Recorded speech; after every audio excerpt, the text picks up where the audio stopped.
Hey guys, it's Paul from Montana. I'm working on my trusty 2004 Chevy Impala 3.4 liter. This is my runaround work car.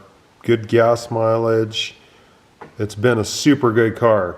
It's got 200,000 miles on it, so I've been having a few problems here and there recently, and I'm trying to massage it into that next 50 or 100,000 miles.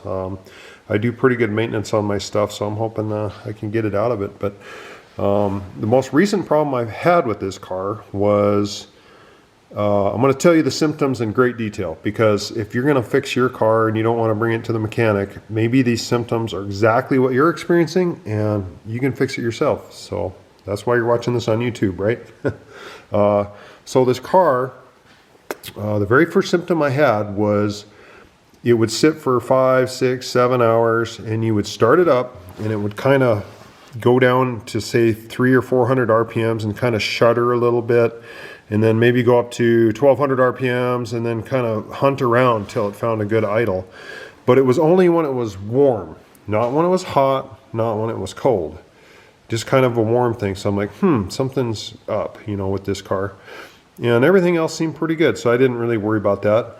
Well, then I started noticing that, like when I was climbing a hill in particular, a relatively steep hill at highway speeds, you put the hammer down and it would kind of hesitate, and you'd have to back off that throttle to get it going, if that makes any sense. Like it would kind of running like the it was running rich is what it was. It was running rich when you really put the hammer down and try to make it work. And once you back off, it would burn off that excess fuel and then it would kind of take off.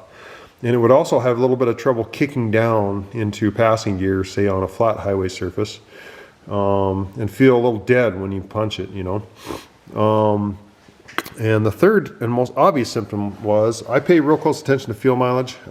This thing was getting 22, 23, 24 on the highway, which is not really that good at all for this car. It should be getting closer to 30. I'm sorry, I don't have much to point the camera at. You're just staring at the engine while I talk, but I think these details are important. So that was the next symptom, was the fuel mileage. And the last and kind of real obvious symptom was when it was sitting there idling, it seemed to have a little bit more exhaust, and the exhaust had a kind of a nasty, kind of putrid but sweet smell all at the same time. Not of burning antifreeze, but just kind of a gross smell to it that was not right. So I'm like, I gotta fix this before it kills, O2 sensors or the catalytic converter. If you run a vehicle rich for too long, you'll compromise your catalytic converter and your O2 sensors, and then you're in for it for more money. So first thing I did was, basic things, maintenance on here, made sure the air filter was good, sprayed out the airflow sensor with cleaner, the proper cleaner for it. No improvement. So I'm like, well, I'm just going to put a new coolant temp sensor in this car. That coolant temp sensor is located right there in the center of your screen, underneath the throttle body. I don't even know if you can see it. I'm having trouble with the shadow there. Anyhow, it gets screwed in to the block right there underneath the throttle body. And so what you have to do is you have to take a bolt out of the throttle body up here and a nut down off the other corner and tip the whole throttle body up. This stuff's all got to come out too, sorry. This stuff's got to come out to give you more room. So you tip that throttle body up literally a couple degrees, and then you can get down in there. And you want to use a 19 millimeter deep well. You got to use a U-joint on there, or you're going to break the housing on your coolant temp sensor. And an extension. Take it out of there. If you want to be cheap, you can test it. There's a lot of guys on YouTube that are explaining how to test these things. Mine tested no resistance at all. I don't think that's right, but I didn't spend much time on it because a new coolant temp sensor is like 20 bucks. So I put a little thread sealer on the coolant temp sensor, torqued it in there nice and tight, plugged it back in, put it all back together, fired it up. Immediately, the exhaust smell was way better. Like immediately, I noticed that. Then I took it for a test drive, and it runs like a brand new car. Holy smokes.